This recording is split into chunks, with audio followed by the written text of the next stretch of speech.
Our mission statement here at Seven Dancers Coalition is to uplift the families of Indigenous communities by educating and restoring traditional values with the purpose of strengthening self-confidence and dignity.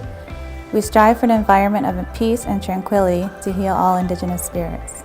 The coalition is to provide healing for our families here in Akwesasne and throughout New York State. There are 18 coalitions throughout the whole United States, and we're one that is located within New York State.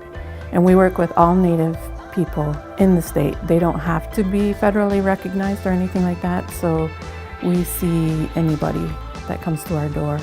We don't do direct services like counseling or anything like that, but we will find resources for people who are in need of resources. And we get together with all the other coalitions in New York State to make sure that everybody in the state can find adequate, culturally specific resources for them. Okay, make sure I don't get to. Seven Dancers for the community provides a safe space to express their trauma, their hurt. We provide a place where you can learn, you can share your experiences, you can laugh. We provide a space for our community members from age 6 and up. I think I'm good. And now what I gotta do for the parents now? I believe that Seven Dancers is just kind of like, almost like that extended family member. You know, really like a place of resource, support, understanding, creativity. You know, we've really been able to utilize the space that we've created here with everyone and really trying to be, I think, for the most part, connected to every aspect of the community and how it functions, especially when it comes to relationships and building off of those, even though primarily the focus is to prevent violence, like genuinely any of us would want to do for the people that we love.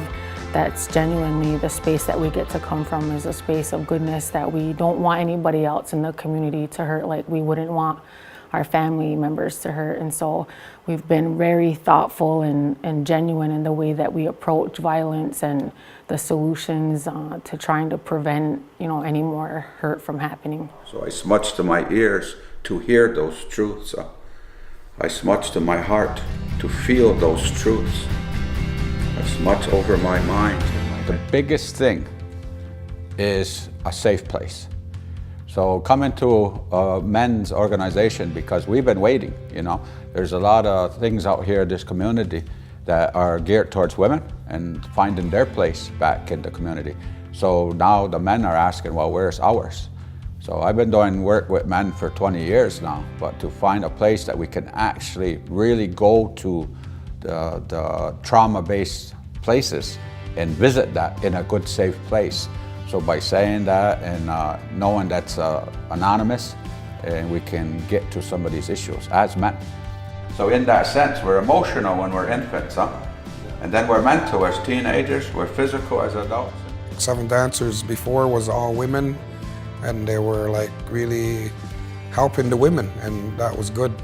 The men and the male youth needed a place also.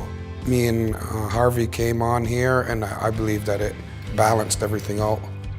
Nobody's neglected or nobody's left out. I feel like it balanced out the Seven Dancers Coalition. The first thing I do is meet the individual where they're at, then work backwards to find out why. So to find out who I am, why I am, where am I going, and when am I going to get there. To me, those are the essences from the medicine wheel. So we do a lot of work through the medicine wheel. And in that sense, that's what we find out. Why am I like this? And a lot of times it's just the learned behavior. You know, the oldest adage is that if Dada kicked the dog, Bubba kicked the dog. So my boy is gonna kick the dog, and probably my grandson. So someone has to stop the cycle and bring to awareness that maybe this isn't right. So through these teachings, we start to identify those things. For a grown man to cry for the right reason, that's really strength. But because of what we know and the learned behavior, it's put onto us like it's a weakness. In reality, the biggest strength we can have is to show our emotions.